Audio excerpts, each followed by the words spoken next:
Hey everyone, I just want to introduce myself. I'm John of johnchu.com, a passionate young budding entrepreneur.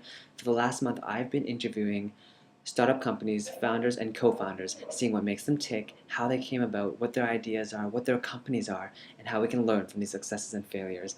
I'm by no means a professional. I just love what I'm doing and I want to help others as well. So if you have any comments, feedback, or suggestions for how we can make it any better, or people that you would like me to interview and questions you'd like to ask, be sure to leave them in the comments or email me at john@johnchu.com.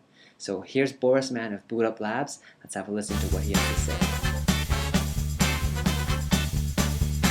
Startup-heroes.com, Boris Mann of Bootup Labs, the man. You hear a lot about him. Here we have an exclusive interview with him. Boris Mann, who are you? Why do we hear so much about you? What is Bootup Labs? Tell me. So, Bootup Labs is the company that I co-founded with Danny Robinson. It's Canada's first seed accelerator. Wow. And basically, part of the thinking was a startup that I had done here in Vancouver, which was my sort of first internet digital startup. I didn't have a lot of the infrastructure around me that we're trying to put together with Bootup. Exactly. So I learned a lot of things the hard way. And it was painful and it was hard, and I wish I'd had more mentorship, more money, more funding, and a bunch of things. I sold my last company, and it wasn't as big of a success as I would have wanted it to be. A lot of the stuff that I had been doing is doing bar camps and demo camps and other sort of community events and growing the ecosystem from the ground up. I'm a big fan of things that build things. Some people call them platforms, right? So we ended up doing Bootup Labs, which is basically like a meta startup. It itself is a startup, which is booting up and helping other startups get built. So the thing that it builds, its product, is startups and a stronger, more powerful startup ecosystem.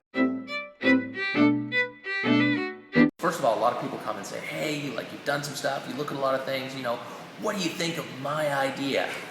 And I might have some suggestions on how to do things differently, or I may have learned a few things of like, this works well, or this works better.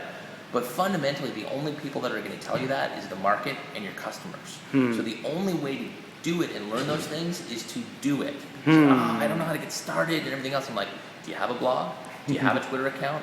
Do you have a business card? Do you go out and network with people? Are you trying to find founders? Are you trying to build your business? And the answer is usually, well, no. And I say, well, why not? So go and do these things and start talking about what you're passionate about and what you want to do. It's maybe cheesy, but literally get off your ass and just do it. So your challenge to students, your number one advice, just do it. Awesome. And Boris, students who have heard of you, the one or two in campuses that have heard of Bootup Labs and what they actually do, are scared of you. What would you say to them? In some ways, that's an initial filter. People are like, oh no, we can't, our precious little idea, that's true. They'll keep the snot out of it. I can't go and talk to them about my idea because they'll laugh at me, or like bad stuff will happen. Exactly. We can't tell you good things either. We can't connect you with someone who might be able to help you, or we can't talk about a mentor, or perhaps someone who has an idea close to yours. So the only way to do it is to share it. Okay. I'm happy to talk to people about ideas. I don't have unlimited time. I'm happy to give you half an hour and talk about your idea, and I try and have everybody come out of a meeting with a next connection or some suggestions on what they may be able to do next. Other than that, a best way to impress me is to show that you've already done stuff. Right. And the biggest thing is to try it with customer development. Try and get people to pay for your product, or try and go do research. It costs you zero money. If you're going to go after a small business market, go talk to them. Right. So do you think that's where people are getting the disconnect from, because you feel like they have to show you what they've done first? Probably they think a lot about it as exams or terms or other stuff like Danny that. Robinson. That you have to show a really big business plan, a 50-page business plan. Right. What impresses me more is a single well-written blog post that talks about what you want to do and what you're passionate about. If you can't even talk about what you're passionate about and share it on the internet, how do you think you're going to build an internet business?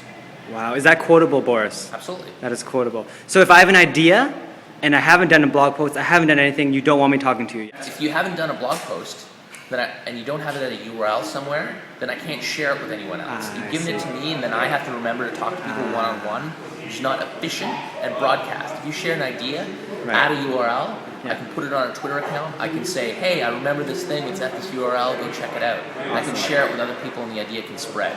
So give me your idea in a form that makes it easy for other people to connect with it. Awesome. Thank you, Boris. StartupHeroes.com.